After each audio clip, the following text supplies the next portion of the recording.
नाज़रीन अस्सलाम वालेकुम। आप देख रहे हैं मेरा यूट्यूब ऑफिशियल चैनल और मैं हूं अमान भट्ट। आज की सबसे बड़ी खबर, इमरान खान और शाह महमूद कुरैशी को साइफर केस में मिल गई है रिहाई। अडयाला जेल काफिले पहुंच चुके हैं अपने खान को लेने। खबर की मजीद तफसीलात के लिए आपको अपने व्लॉग में मजीद बताऊंगा, उससे पहले आपसे गुजारिश है कि मेरे चैनल को सब्सक्राइब कर लें। आज जुम्मे का दिन खान पे बहुत मुबारक साबित हुआ। आज से 3 रोज पहले मेरे व्यूवर्स को याद होगा कि मैंने अपने ही व्लॉग में एक इशारा दिया था कि अनकरीब खान को, शाह महमूद कुरैशी को साइफर केस से मुकम्मल तौर पे रिहाई मिल जाएगी, बाइज्जत तौर पे बरी कर दिया जाएगा।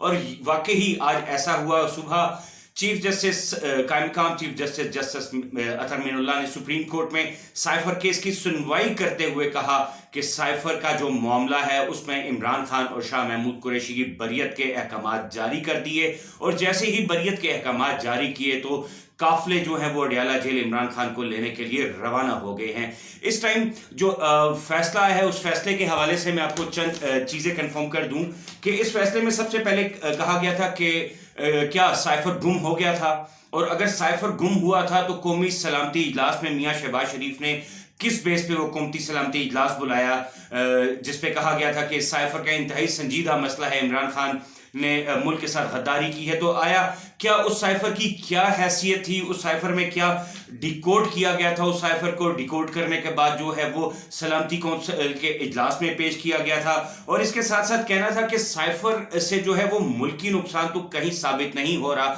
हाँ, गैर मुल्की जो गैर ममालिक है, जो दूसरे ममालिक के सफ़ीर हैं और जो दूसरे ममालिक हैं, उनको यकीनन तहफ़्फ़ुज़ात होते हैं। बेसिकली साइफर में जो होते हैं वो दूसरे ममालिक आपके मुल्क के बारे में क्या बात कर रहे होते हैं, या ये एक इंतहाई खुफिया बात होती है, आपके मुल्क के राज भी होते हैं, या आपके मुल्क के बारे में जो सऊनी ताकतें जो है वो काम कर रही होती हैं आपको मुल्क को तबाह करने के लिए, आपकी मौशत को तबाह करने के लिए। तो क्या चीफ जस्टिस अतहर मीनुल्लाह ने बड़ा ही दलेराना तरीके से सवाल किया कि क्या इसमें कोई लगता है कि पाकिस्तान को नुकसान है। इस साइफर को अगर देखा जाए डिकोड करने के बाद भी तो इसमें वाज़ेह तौर पे लगता है कि ये पाकिस्तान को नहीं बल्कि दूसरे ममालिक के लिए नुकसानदेह साबित हो सकता है। तो नाज़रीन, आज खान को रिहाई मिल गई, इलेक्शन में एक नया मोड़ आ गया। दीगर सियासी पार्टियां जैसे ही चीफ जस्टिस ऑफ पाकिस्तान कायम मकाम chief justice of Pakistan justice Athar Minallah ने फैसला सुनाया तो तमाम सियासी हलकों में इस टाइम एक हलचल सी मच गई है। जितने भी सियासी पंडित हैं, सियासी हमारे दीन हैं और जितने भी गुरु हैं सियासी, वो इस टाइम सर जोड़ के बैठ गए हैं कि आया खान की रिहाई के बाद इलेक्शन किस तरफ जाएगा।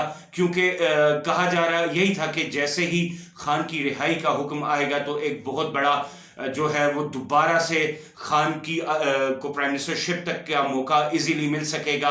क्योंकि खान के फॉलोअर्स जो हैं वो यूथ भी है और खान के जो फॉलोअर्स हैं वो ऑल अराउंड द वर्ल्ड हैं। तो इस टाइम जो पीटीआई के फॉलोअर्स हैं, जो खान के फॉलोअर्स हैं, उनके लिए बहुत बड़ी खुशी की खबर है कि इमरान खान की रिहाई का फैसला हो गया है। काफिले जो है वो बैरिस्टर अली गौहर के क़यादत में जो है वो अडयाला जेल पहुंचना शुरू हुए हैं। इस टाइम जो मुझे ताज़ा तरीन इतलात के मुताबिक मेरे पास इतलात आ रही हैं, पेशावर, एबटाबाद, कश्मीर, इसके अलावा लाहौर और पाकिस्तान के दीगर ममालिक से जो हैं वो काफ़िले रवाना हो रहे हैं। और वो काफ़िले जो हैं वो ज़मान पार्क उनको पहुंचने की हदायत की गई है। और साथ साथ खान साहब की फैमिली ज़राए से भी कुछ देर पहले मेरी बात हुई है। उनका कहना है कि जैसे ही इमरान खान जो है वो ज़मान पार्क पहुंचेंगे तो उसके बाद वो मीडिया से जो है वो टॉक करेंगे, मीडिया से बात करेंगे और क्या हकीकत हुई है, क्या दीदी है और खान पे क्या जेल में बीती और ये जो केसेस से उनको बाइज्जत बरी किया गया उसके बारे में तमाम तफसीलात से आगाह करेंगे। मजीद आने वाली खबरों और अपडेट्स के लिए मेरे चैनल सब्सक्राइब कर लें और जो भी अपडेट और होगी वो आप बेल आइकन को दबाएंगे, आपके पास तमाम अपडेट्स आ जाएंगी। तब तक के लिए मुझे इजाज़त दीजिएगा। अल्लाह हाफिज़। पाकिस्तान जिंदाबाद।